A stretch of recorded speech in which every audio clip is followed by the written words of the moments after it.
itu. Saya itu Ustaz Felix, selain menghafal Al-Quran juga, saya menghafal dari kitab-kitab lain. Seperti Bible juga saya menghafal. Ya, dan saya dari sejak masuk kelas 1 aliyah, ya ada yang masuk Islam dan saya pinjam ya dari versinya Barnabas, versi yang lain, versi yang ada perubahan dan sebagainya itu saya kumpulkan. Jadi kadang kalau saya sedang libur, saya pergi ke toko buku, saya kumpulin lagi ada versi yang baru nggak, ada yang baru nggak, jadi saya pelajari lagi. Nah, sekarang contoh gini misalnya, coba Anda buka di Perjanjian Lama, itu kitab Kejadian. Ustaz Felix boleh googling lah ya, kan sekarang sudah online ya. Di Kejadian coba buka pasal 32 ayat 28. Ya, pasal 32 ayat 28. Ya. Kitabnya Kejadian. Kitab Kejadian. Ya. Ada, maka orang itu berkata, boleh bantu saya di situ? Namamu tidak akan disebutkan lagi Yakub tapi Israel. Ini dia. Belum selesai itu. Namamu tidak akan disebutkan lagi Yakub tapi Israel, ya. Sebab engkau telah bergumul melawan itu dia. Iya, sebab engkau telah bergumul melawan Allah dan manusia. Dan kau menang. Itu persoalannya. Ya. Wah, ini yang paling bahaya nih. Jadi di antaranya apa? Ini juga yang paling kita sulit terima nih. Ya, ini saya mohon izin ya, teman. Ini argumentasi ilmiah ya. Jadi kita sedang belajar untuk mengkomparasikan. Nanti kalau keberatan kita bisa diskusi, ya. Jadi kita bisa biasakan masuk ke ranah ilmiah. Seperti orang tua kita dulu diskusi. Jadi bukan memotong ya. Kalau memotong nanti jadi saling serang. Itu oleh Al-Quran disebut dengan wala tubadzir tabdzira. Ya, dan janganlah engkau berbuat yang sia-sia. Dari kata badzara itu muncul bazar. Ya, itu dalilnya di Quran wala tubadzir tabdzira. Dan janganlah engkau menjadi bazar dengan sebazar-bazarnya. Innal mubadzirina, sungguh para bazar itu kanu ikhwana syayatin, boleh jadi akan dekat kepada setan. Wa kana syaitan rabbihi kafura, sedangkan setan itu kepada Rabbnya dia ingkar. Makanya kalau ada bazar yang ingkar dengan ayat-ayat Allah, yang suka mencela, yang suka hadirkan hoax, yang suka mengadu domba, itu sudah ada wala tubadzir tabdzira. Kalau murid saya tahu tasrifan sorofnya, badzara yubadziru tabdzira. Nyambung Ustaz ya, antara bazar sama tabdzir. Nanti mohon izin teman-teman di bazar, mohon izin ya. Jadi ini cuma kajian ilmiah. Kajian ilmiah ya. Tapi kalau Anda keberatan ya ada apa-apa. Kalau memang itu tugas ya saya tidak menghormati itu. Tapi kalau Anda ditugaskan mengamati kajian saya juga itu mungkin hidayah yang Allah berikan. Insyaallah. Mudah-mudahan ada kebaikan. Ini ya. Nah, kan di situ ada persoalan. Apa narasinya di situ? Nah, orang itu berkata, ya, namamu sekarang sudah bukan Yakub lagi. Apa namanya? Israel. Di sini kita temukan kalimat Israel pertama. Nanti saya mau bandingkan antara Israel yang ada di Al-Quran dengan Israel yang ada di dalam ini Kejadian. Pasal 32 ayat 28. Saya udah baca sarahnya ya. Udah baca tafsirnya nih. Jadi saya tahu tafsiran yang menafsirkan malaikat, tafsiran menafsirkan Tuhan, manusia dan sebagainya. Insya Allah sudah saya baca dan saya baca referensinya dari mana turunannya. Ya, saya sudah membiasakan itu. Jadi nanti di sini persoalan utamanya adalah satu.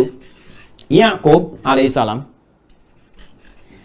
Ini anaknya Ishak, turunan Nabi dan jadi Nabi kemudian, makanya Nabi mengatakan ya ini dari orang mulia, dari mulia, rahim yang mulia, orang mulia lagi. Ya Nabi Muhammad SAW itu turunannya nanti dari mulia, ya dari ke Yusuf, Yakub mulia, Ishak mulia, Ibrahim mulia sampai dengan ke atasnya.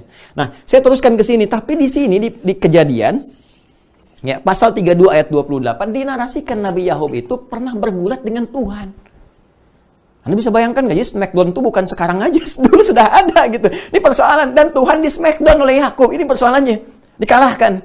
Jadi dalam gulat itu Tuhan kalah, Allah kalah katanya sama Yakub. Manusia juga kalah. Karena kalah itulah kemudian ya Yakub dinobatkan menjadi yang paling kuat pada masa itu, disebutnya dengan Israel. Jadi ganti namanya jangan Yakub, Israel. Untuk menyuguhkan kekuatan. Ya jangankan manusia, Tuhan aja kalah. Ya, jadi persoalan teman-teman sekalian, ini persoalan yang paling pertama menunjukkan bahwa ada problem di sini. Ya, ada problem, dan problem ini udah disoal oleh Al-Quran. Ini jadi celaka nanti, jadi orang jadi salah cara berpikirnya, cara pandangnya salah. Cuma nanti di dalam tafsirnya ini ada keterangan-keterangan yang mengatakan Yakub juga cedera bagian pangkal pahanya gitu kan. Jadi begitu Tuhannya kalah, kemudian Tuhan balas pukul ke bagian pangkal paha, kenalah pangkal paha itu sampai sekarang. Karena itu orang Yahudi tidak senang makan bagian paha yang tertutupi oleh kulit itu. Asalnya dari situ, ada tafsiran demikian. Itu bukan tafsiran Quran ya, tapi turunan dari sini. Nah, jadi teman-teman sekalian, saya mau turunkan bahwa ini yang disoal oleh Al-Quran. Dan karakter ini terbawa pada akhirnya. Ya, apa yang menjadikan terbawa ini, yang kemudian disoal oleh Al-Quran di masa Nabi Muhammad SAW, ya adalah membangun sebuah keyakinan-keyakinan dari satu naratif yang dikreasikan tersendiri dan diwariskan pada generasi setelahnya. Di Tauratnya kemudian ditepikan, muncullah Talmud, muncul turunan-turunan lain, itu diwariskan. Kita harus bangga nih. Tuhan aja kita kalahin, nenek kakek moyang kita dulu ngalahin Tuhan, kan? Maka sekarang kita mesti lebih hebat. Makanya jangankan manusia, perjanjian dengan Tuhan aja diabaikan. Ya, bisa bayangkan nggak, komitmen dengan Allah begini, besoknya dia hilangkan lagi. Jadi bikin perjanjian dengan Tuhan, narasinya banyak sekali. Kalau Anda mau cek misalnya, yang pertama kali di Al-Baqarah, saya bisa turunkan dari Al-Baqarah, kemudian di Al-Maidah khususnya gitu kan, dan turunan yang lainnya termasuk di Al-Qasas. Di Al-Baqarah itu kan muncul pertama kali dari Bani Israel. Saya kembalikan dulu, lompat sebentar ke ayat 51. Nanti saya balikin ke Bani Israel ayat 40, 47 dan turunannya gitu kan.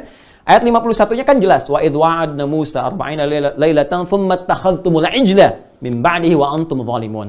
Kalian ini kan sudah komitmen mau nyembah Allah, diutus Musa. Ya, Musa tuh udah baru belum kering tuh tapak kaki itu.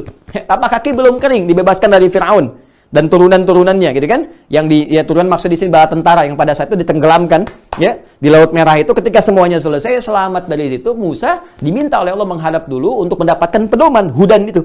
Yang kelak disebut dengan Taurat, itu nama umumnya hudan. Nabi Adam dapat hudan, jadi semua nabi punya hudan. Al-Baqarah ayat 38. Ya qul nahbitu minha jami'a fa imma yatiyanakum minni hudan. Musa dapat hudan, nanti namanya Taurat, gitu kan? Hudan tahu dari mana? Quran surah 17 ayat yang kedua. Wa id ataina Musal kitaba wa ja'alnahu hudan li bani Israil. Maka ketika dia kemudian berangkat ke Tur Sina itu, ya, kemudian untuk mendapatkan turunan Ten Commandments, 10 perintah Allah Subhanahu wa taala. Apa yang terjadi? Sudah komitmen mau nyembah Allah, dijaga juga oleh Nabi Harun, ya alaihissalam, dijaga di situ dengan baik. Apa yang terjadi? Mereka tiba kemudian menyalahi ketentuan Allah, langsung pengen dihadirkan Tuhan. Ya, lewat sesembahan dari anak lembu itu, yang ketika mereka lihat satu kaum mereka menyembah punya Tuhan tertentu, dia katakan, "Hei, tolonglah Samiri, kan, buatkan kepada kami seperti ini sehingga kami bisa mengikuti jejak orang-orang itu." Anda bisa bayangkan nggak? Baru punya perjanjian dengan Tuhan udah dilanggar lagi. Nanti ada yang bunuh nabinya. Nanti yang saya mau cerita lagi lebih dahsyat lagi. Nabi Musa disuruh perang dengan Tuhannya. Kita mau duduk-duduk aja sampai kamu menang katanya. Nanti kita masuk saat masuk bab Palestina. Ya, saat masuk ke situ. Jadi ini udah biasa. Tuhan aja dilanggar, apalagi kamu. Apalagi saya. Kalau sekarang ada perjanjian peta damai, nah ini mau kita tarik tuh sini. Tahun sekian dilanggar lagi. Ya ini karakter yang dibawa turunannya. Tapi apa nggak ada solusi? Ada, belum sampai kita. Ntar sebelum subuh nyampe situ insya Allah. Insya Allah. jadi saya ingin bawa ke narasi itu. Ini turunan dari sini teman-teman. Jadi ini yang merubah karakter cara berpikir. Tadi dikecam oleh Al-Quran. Kalau kamu benar ahli kitab, yang pernah dapat kitab, jujur dong sampaikan. Apa isinya? Bandingkan. Makanya banyak di Al-Quran itu tawaran-tawaran untuk mengungkapkan kebenaran. Ya coba sampaikan kebenarannya. Terus bisa diuji, silahkan uji.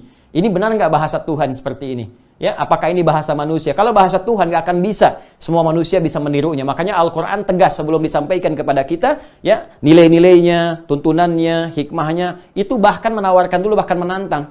Kalau Anda meragukan ini kalam Allah, firman